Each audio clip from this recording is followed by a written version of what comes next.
Hey, it's Ben and welcome to another video, and I thought long and hard about this following my recent walk in the snow. The photos turned out really good and I just wanted to share the best tips I have learned in my 11 years of photos and how I develop them in Lightroom. So I'm just going to jump straight into it because I don't like videos that just waffle on. Anyway, the first tip that I can give you that will instantly improve everything, whether you're new or you're experienced, okay, masking. Always use masking.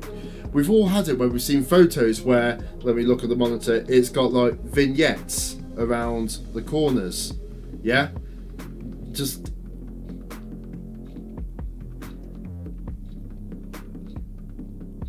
annoying little vignettes like that, okay? They distract too much from the photo. A vignette is meant to draw your eye closer to the subject or whatever you want to focus on. And this has been a misconception for years. There's so many people that I see that are still vignetting the shit out of their photos. And there's no need for it. There's no need for it at all. So what you use is a mask.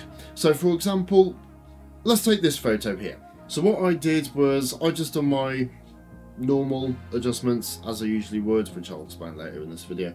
But then I put a mask in at the back, and I also put one coming up from the bottom where I just lowered the darkness a bit so it kind of looks like it's leading your eye up to the squirrel. And then I might have added one onto the top right as well. So that's how you should be using masking Lightroom. To isolate your subject, to pull attention to it and the viewer's eye towards it, and to also make it really stand out. Now there could be many examples of this, from landscapes to portraits. It could be anything at all. If you want to add that bit of detail or that bit of contrast or that focus shift, you can do that with masks. Masks is the best thing I have ever found with Lightroom. So before you do your masks, of course, you definitely need to edit your photos. And you can do whatever you want really, but there are some really good ways. But the first one before anything is make sure the white balance is properly selected. Okay, so you could use auto tools, you could use auto white balancing tools like this one here, or you could just do it by eye. Sometimes you might forget that your white balance is a different setting on the camera, which I've done many times. Many times in my photography, it's come out green, purple, orange, blue, sometimes really bad, but oftentimes pretty much all the time. Now, it is definitely the correct white balance because I just have it set to auto. Now, the reason I have it set to auto is because I shoot raw. I don't need to worry about if the white balance is completely wrong. Because what I could do is, if it's too blue, I could just introduce a bit of orange into it. And if it then peaks being too green, I could just add a bit of magenta back into it, which is completely fine. But this is a crucial step before you do any sort of color grading. Having a good understanding of color science is definitely key though. It's a hard thing to learn, and you are always learning using triadic colors or complementary colors. Whatever you use, you do always need to have a correct white balance, because otherwise your colors are going to be extremely unrealistic. The squirrel, for example, from the past tip is a perfect example of this. You have certain colors on the squirrel. If you look at the raw, it's actually an okay white balance, but then I brought out the shadows, brought out the highlights, brought out the details, done all of that, and then I made sure there was the correct white balance before applying a color grade.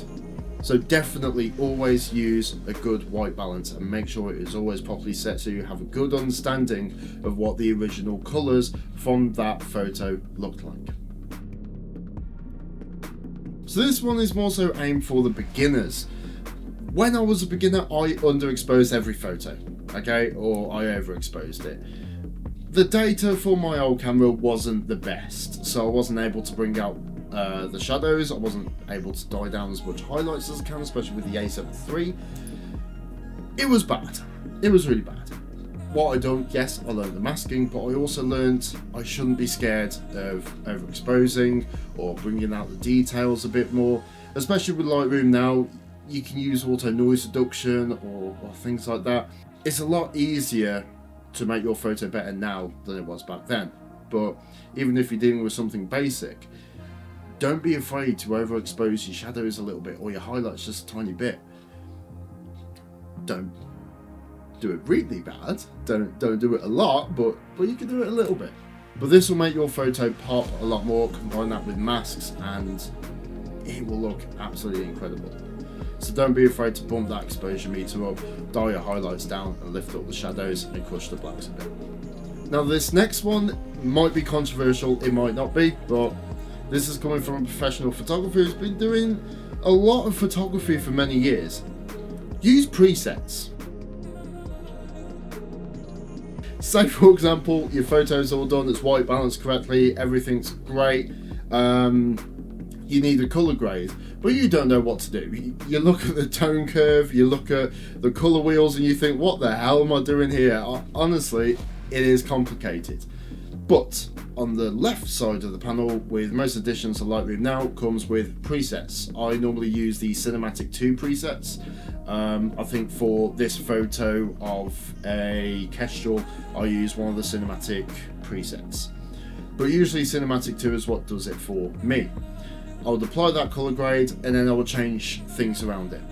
Don't think of that as a cheat. It's not a cheat, it's a tool. Okay? You implement that tool, it changes your photo, great. You don't like how it looks, change it again. Okay? Don't select another color grade, stick with that color that you really like.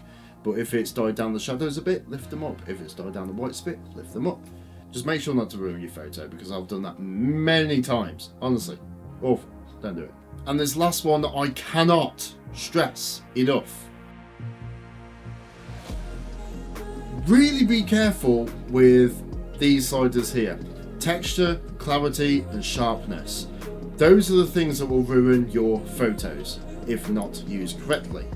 So sharpening is pretty much the one you should really only use, okay? If you've had a bit of a denoise, use texture. If you've taken an amazing landscape that has a lot of depth in, rock textures or anything like that, then you can use clarity. But don't use it all the time. Normally what I do is I use it with masks. I combine it with masks where I think, okay, this region of the photo needs to be more blurred or it needs to be more out of focus. So I'll bring down the clarity, bring down the texture, bring down sharpening. For other sources of the photo, I want that to be the main focus. So then I'll put a mask on that. I'll turn up the texture just a tiny bit and then a little bit of sharpening, not all the way up. I'm guilty of that so much it is unreal. But I see many photographers, especially beginner photographers, or people even claiming that they're really good photographers and they're really bad. They have no understanding of how a camera works or anything. Honestly, wild. But what they do is they over edit everything. So they use colours that aren't realistic, they use masks that are too heavy or just vignette the hell out of it, and they really go heavy on the clarity. Especially in the clouds. Honestly, clouds don't need to be so majestic as they already are. Okay, once you've got that photo and the clouds well exposed, or you've exposed it correctly in post, that's all you need. A little bit of texture, the teeniest bit of clarity. Do not take it all the way up, because that is awful. It's disgusting. It completely obliterates the image and it removes the focus from what you've taken. So if you've taken a mountain, you need to have focus on the mountain, not the skies. Okay, don't do that. Don't ever do that. But that is the 5 best Lightroom tips that I can give you that has saved my life so many times, and it's just made everything a lot better. I overexposed, I underexposed, I use the clarity sliders too much, and I never use masks to bring focus to a subject. If you implement all of those, your photography will go from here to here. Trust me on that. So go out, take photos, do whatever you need to do, and stay tuned for the next video. I have no idea what that's going to be, when that's going to be, or what I don't know. I'll find something to do. But anyway, I hope you guys enjoyed the video, and I'll be sure to see you on the next one. See ya.